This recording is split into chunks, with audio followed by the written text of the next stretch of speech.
Hello ಸ್ನೇಹಿತರೆ, good morning ಎಲ್ಲರಿಗೂ. ಇವತ್ತು ಬೆಳಗ್ಗೆ ಎದ್ದು ಗ್ರೀನ್ ಜ್ಯೂಸ್ ಕುಡಿಯುವುದರ ಮೂಲಕ ನನ್ನ ದಿನ ನಾನು ಆರಂಭ ಮಾಡಿದೆ. ನಂತರ ನಾಷ್ಟಾಗೆ ಆಲೂ ಗ್ರೇವಿ ಮತ್ತು ಚಪಾತಿ ರೆಡಿ ಮಾಡ್ತಾಯಿದ್ದೀನಿ.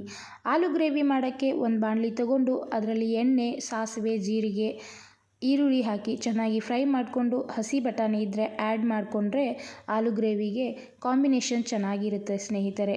ಮತ್ತು ಬೇಯಿಸಿಟ್ಟುಕೊಂಡಿರುವಂತಹ ಆಲೂಗಡ್ಡೆ ಮಿಕ್ಸ್ ಮಾಡಿ ರುಚಿಗೆ ತಕ್ಕಷ್ಟು ಉಪ್ಪು ಮತ್ತು ಅದರ ಜೊತೆಗೆ 1 ಗ್ಲಾಸು ನೀರು ಹಾಕಿ ಚೆನ್ನಾಗಿ ಮಿಕ್ಸ್ ಮಾಡಿ 5 ನಿಮಿಷ ಬೇಯಿಸ್ಕೊಂಡೆ. ಆಲೂ ಗ್ರೇವಿ ರೆಡಿಯಾಯಿತು. ಚಪಾತಿ ಕೂಡ ರೆಡಿ ಮಾಡಿದೆ.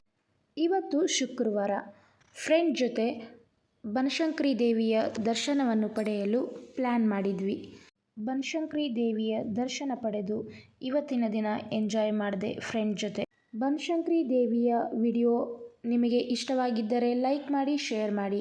ನಿಮ್ಮ ಅಭಿಪ್ರಾಯವನ್ನು ಕಮೆಂಟ್ ಮೂಲಕ ತಿಳಿಸಿ. ತಪ್ಪದೇ ಸಬ್ಸ್ಕ್ರೈಬ್ ಮಾಡಿ. ಮತ್ತೊಂದು ಹೊಸ ವಿಡಿಯೋ ಜೊತೆಗೆ ಮತ್ತೆ ಭೇಟಿಯಾಗುವೆ. ನಮಸ್ಕಾರ.